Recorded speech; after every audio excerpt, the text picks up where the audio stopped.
आदाब, एक बार फिर मैं हाजिर हूँ अपने चैनल इस्लामी मालूमात से। तो दोस्तों, आप की खिदमत में हम वीडियो लेकर आए हैं। पहले आप ये वीडियो देखिए, उसके बाद हम आपके सामने हाजिर होंगे, क्योंकि मुफ्ती तारिक मसूद साहब धीरे धीरे लाइन पर आ गए हैं। अल्लाह का शुक्र है। जो मुफ्ती वाहिद कुरैशी कहते हैं कुरान खुद से ना समझो, गुमराह हो जाओगे, गुमराही का दरवाज़ा खुलेगा, मुफ्ती तारिक मसूद साहब ने उनकी बात सिरे से नकारी है। क्योंकि और यही हमारा भी कहना है कि कुरान जो है अगर समझना है उसके लिए हदीस का सहारा लेना पड़ेगा और तफसीर का। तो यानी कि फुकाहा की तरफ रुजू करना पड़ेगा और हदीस से और तफसीर से ही हम कुरान को समझ पाएंगे। यही हमारा भी कहना था। अब माशाल्लाह मुफ्ती तारिक मसूद साहब भी लाइन पर आ गए हैं। उन्होंने भी जो है इस बात को डिफ़ाइन किया है और इस बात को कहा है कि कुरान की तफसीर खुद से ना करें, खुद से कोई भी नहीं करता। और कुरान की तफसीर ऑलरेडी फुकाहा कर चुके हैं और हम उन्हीं का सहारा भी लेते हैं हदीसों के ज़रिए और तफसीर के ज़रिए। तो मुफ्ती तारिक मसूद को सुनते हैं। उन्होंने मुफ्ती वाहिद कुरैशी की बात को सिरे से नकारा है, क्योंकि वो एक अलग ही उनका एटीट्यूड है, एक अलग ही लेवल है बात करने का। वो तो बिल्कुल सिरे से नकारते हैं कि कुरान को पढ़ना ही ना चाहिए तर्जुमे के साथ, वरना गुमराह हो जाओगे। अब हम आपके सामने रखेंगे मुफ्ती वाहिद कुरैशी साहब को भी और मुफ्ती तारिक मसूद साहब को भी। इन दोनों में से एक तो सच बोल रहा है। अब कौन सच बोल रहा है, फैसला आपने करना है। मुफ्ती वाहिद कुरैशी साहब को भी सुनिए और मुफ्ती तारिक मसूद साहब को भी। बिल्कुल किसी मुतरजम की तिलावत आपने नहीं की, ये बात याद रखें। आम बंदा जब कुरान का तर्जुमा उठा के इसमें गौर खौफ शुरू करेगा, ये गुमराही का दरवाजा खुलेगा। मेरी जाने मन, कुरान करीम इतना लावारिस नहीं है कि आप इसको बगैर कुरान के माहिर के पढ़ना शुरू कर दें। डॉक्टरी मेडिकल की किताब आप बगैर माहिर के नहीं पढ़ते, तो कुरान करीम बगैर माहिर के आप क्यों पढ़ेंगे? तर्जुमे आपके लिए नहीं है, ये तालिब इल्म के लिए, ये अंडर कंस्ट्रक्शन आलिम के लिए, जो अभी ज़ेर तामीर है, ये उसकी मदद के लिए। आपको चाहिए आपने तर्जुमा पढ़ना है तो किसी आलिम दीन की ज़ेर निगरानी पढ़े। और ये हैरानकुन बात है कि अगर मुझे कोई यहूदी आके ये कहे ना कि कुरान डायरेक्ट ना पढ़ना गुमराह हो जाओगे, हम कहेंगे देखो अल्लाह का दुश्मन है, अपनी किताब पढ़वाना चाहता है।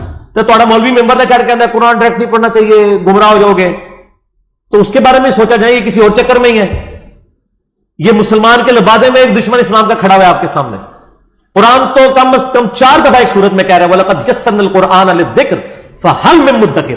कुरान नसीहत के लिए आसान है कोई समझने वाला? और सर मैं डायरेक्ट तो कभी भी मैंने नहीं कहा, ये मेरे पे झूठा इल्जाम।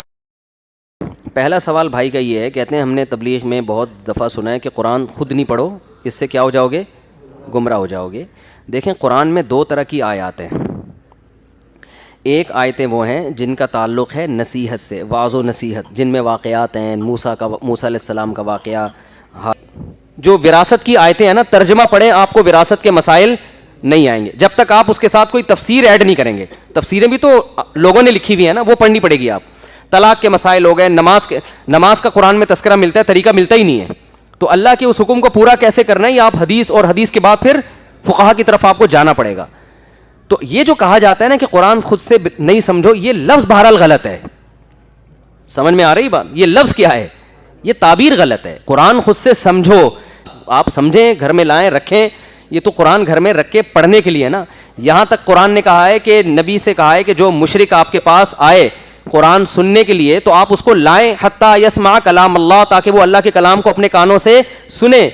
आगे अल्लाह कहता है इसलिए कि ये लोग वो हैं जिनके इल्म नहीं है, इनके पास बहुत से लोगों के पास इल्म नहीं है, इसलिए इस्लाम का इनकार करें। जब ये कुरान सुनेंगे तो ये इनकार नहीं करेंगे, बल्कि उसकी आयत पर ईमान ले आएंगे। तो जब गैर मुस्लिम की समझ में कुरान आ सकता है और उसके बारे में तरगीब दी जा रही है कि ये खुद से सुने, तो खुद से सुनेगा तो खुद से समझेगा भी ना। तो ये चीज़ उसको इस्लाम के करीब करेगी। तो मुसलमान क्यों नहीं खुद से समझे भाई? वो तो मुसलमान भी खुद से पढ़ेगा भी, खुद से समझेगा भी। लेकिन वो आयतें जिनका मसाइल से, फ़िक़ही मसाइल से ताल्लुक़ है, पेचीदा कुछ मसाइल तो बहुत वाज़े हैं, पेचीदा मसाइल से ताल्लुक़ है, तो उसमें फिर अपनी राय खुद से कायम करने की कोशिश ना करें। और सहाबा भी यही करते थे। जो आयतें समझ में नहीं आती थी नबी से पूछते थे, ताबीईन की जो आयतें समझ में नहीं आती थी वो सहाबा से पूछते थे। तो ये बात इस तरह से ताबीर दुरुस्त नहीं है कि कुरान खुद से ना समझो। अगरचे उनका मतलब दुरुस्त है, लेकिन ये अल्फाज बहरहाल ख़तरनाक है। अल्फाज ये होने चाहिए कुरान आप खुद से समझें, लेकिन जो आयतें समझ में नहीं आ रही तो उसमें अपनी राय दाखिल ना करें। तो आपने सुना मुफ्ती वाहिद कुरैशी साहब को भी और मुफ्ती तारिक मसूद साहब को भी। अब इन दोनों की बात में कोई तो सच बोल रहा है। हम ये नहीं कहते मुफ्ती वाहिद कुरैशी साहब झूठ बोल रहे हैं, मुफ्ती तारिक मसूद साहब झूठ बोल रहे हैं, लेकिन कोई तो झूठ बोल रहा है।